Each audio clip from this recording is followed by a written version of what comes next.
Your brand no longer has one type of customer, but two. My agent, in one of our conversations right now, Perplexity's memory layer is actually, if you're new here, you probably don't know that I was actually writing a book on marketing AI at the intersection of it. From the book that I've been writing, I published a piece of that as a paper on SSRN last month. There's this question at the center of that, which is what happens to marketing when the customer is no longer the first one to evaluate your brand? Now, I know that there's bits and pieces of this topic being floated around on the internet, and the question might also sound a little abstract, but it isn't. By the end of this video, you will understand what this exactly means for your budget, for your teams, for your strategy, and really your job. Welcome back to the 360-degree marketing show. Let's get into it.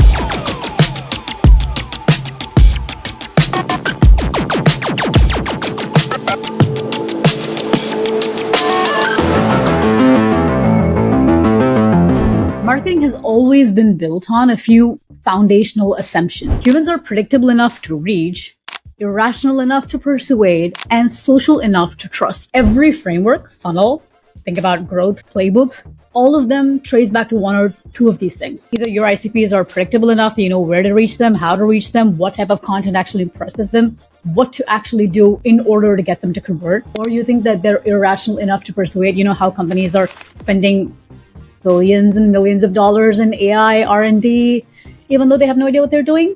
Kind of like that. And social enough to trust. The entire behavioral science playbook, loss aversion, social proof, identity signaling, reciprocity, all of it is designed for human audience. A few years ago, if you go back and look at a funnel, it's basically like top of funnel, human gets to know about the brand, they're getting nurtured, they enter the funnel, blah, blah, blah, and then they get converted. Then we had the shift where it was not such a straight linear line. We have multiple different touch points, so we have to meet them where they're at. And then bam, not even a few years into that, we have a completely different problem to solve now. But at least the last two changes was still about humans, just finding them on different channels. Now AI is challenging all these three assumptions at the same time. And the result is something that I have been researching and kind of saw coming from last year, which I call the dual audience problem. Your brand no longer has one type of customer, but two. A human customer and an algorithmic customer. And they evaluate your brand using completely different criteria. Let me make this more concrete because I know that it sounds very theoretical. A lot of brands are focusing right now on AEO and stuff like that. And some of this might even seem like it's too far away in the future. Let's focus on the now because this is more 2030 material, but I promise you it's not. This is 2026 and it's already kind of becoming live. Amazon Bedrock Agent Core has a feature called the user preference memory strategy. Here's what it literally does. And I'm going to quote from their documentation. Automatically identifies and extracts user preferences, choices, and styles from conversational data. Example include a customer's preferred shopping brand, a developer's preferred coding language, a user's preferred tone. It stores them permanently in what they call a long-term memory layer. Agents have different kinds of memory, and this one is a long-term one. And the next time this agent is evaluating vendors, it retrieves the stored information and it injects them into its reasoning process before it even thinks about your new brand. See, step one looks like user says, I really like brand X to their AI assistant. Step two, agent stores, which is like preference, quote unquote, brand X, sentiment high. And then step three, user asks agent to research vendors in that category. So step three is you going and asking an agent, hey, research vendors in the CRM space for me. Now, step four, agent retrieves brand X preference, injects it into evaluation. Brand X wins shortlist before comparison even starts, which is basically like if I bias my system, my agent in one of our conversations saying, I really love HubSpot, it's going to store that. It's going to remember that. So the next time I forget like months later and I'm looking at CRMs, I'm like, hey, just pull up top 5 to 10. Here's what I need. Just find someone. It's going to remember that I said I had like HubSpot a couple days ago. Keep in mind, it has to be a long-term memory case. Mem0 does the same thing. Vector database plus knowledge graphs, 48,000 GitHub stars, $24 million in funding. And right now, Perplexity's memory layer is actually storing your favorite brands across searches. This is not something that's coming in the future. This is already here. So when someone's AI agent is starting to evaluate between vendors, via CRM, project management tool, marketing platforms, anything, it is not starting from zero. You can't just win with AEO. It's actually walking in with a bias. Just like how I remember the one time my brother did not get me the water that I asked for like years ago. The same way the memory also remembers that you said you like this specific tool, it is already biased. The funniest and uncomfortable part here is that my brother doesn't even remember that I asked him for a cup of water years ago. The same way the human won't remember that they said that they like HubSpot because they went to inbound, which is now outbound. I'm not crying. Not at all feeling bad that I can't be there. Totally fine. Anyways, it just remembers that one time I said I love HubSpot to it. And that just becomes part of agents' evaluation criteria. Unless you change your mind and you say you like some other CRM company, HubSpot is the best. So this bias is something a user is creating with their agent.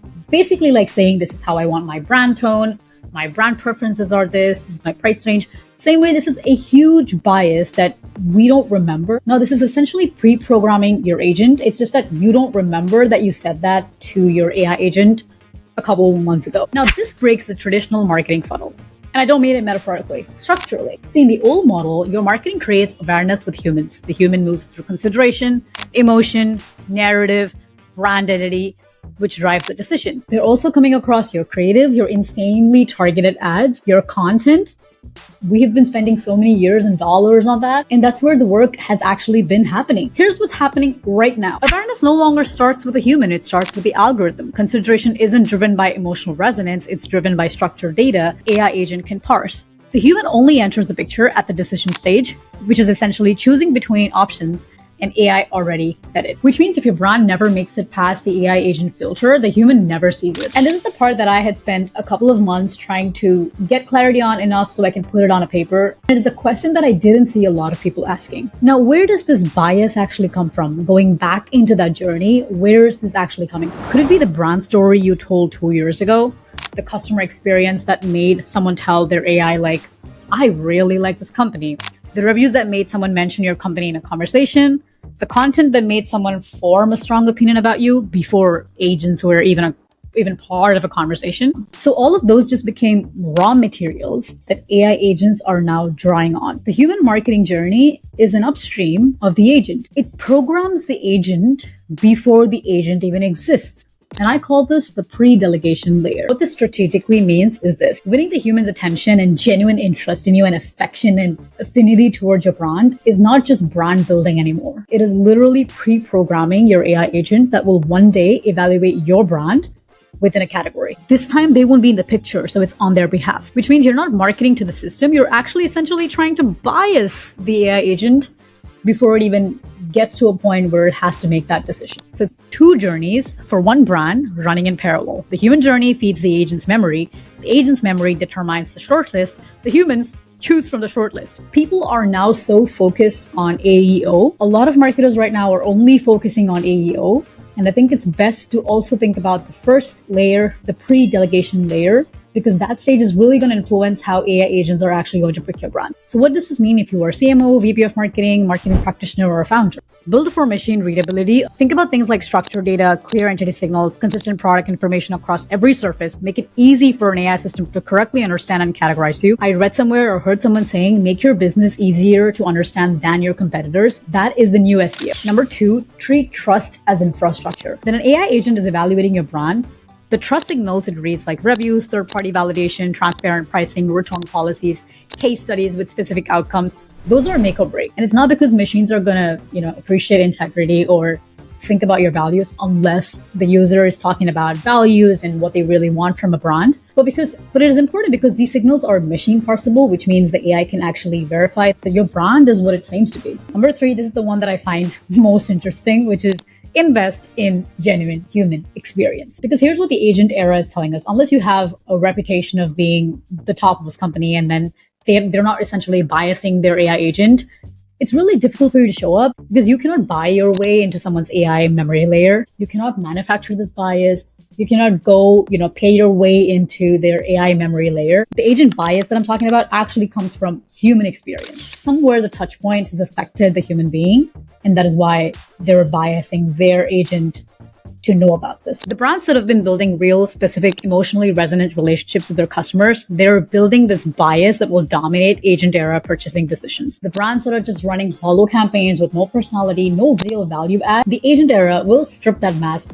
very quickly. Marketing has always been about understanding how these decisions are getting made, showing up at the right place at the right time with the right message. That has not changed. What's changed is there are two different ways of making these decisions, and they're happening parallelly. One is human and one is algorithmic. And there's a part in this algorithmic one which is drawing in from what the human has already experienced. I'm obviously spending a lot of time researching this topic. I have a lot more to talk about. So if you are a CMO, founder, vice president of marketing practitioner, please check out the link in the description, and I will love to chat with you, get your take on this. If you're ready to be on the podcast, let me know. I'm really excited about this. I'll see you in the next one. Peace. Because you're sticking around, I'm going to tell you this. I actually wrote a book. Okay, first of all, this is not a marketing book, okay? It is not a marketing book. It's about, again, dropping the mask. It's just in a different way, and agents, AI does not have anything to do with this.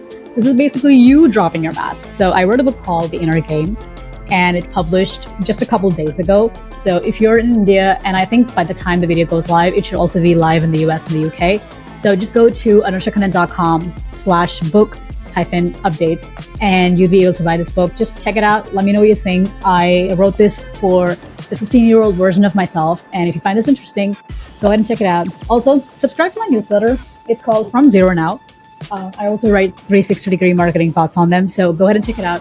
Don't forget to check out the 360-degree nucleus as well, because we will have a companion guide. You'll also get the link to my research paper. You can go read it fully. If you're going to cite it somewhere, make sure to let me know, and I'll see you next one. Peace. Do you think I should start wearing this again? Let me know. Here it is. Let me just get a picture.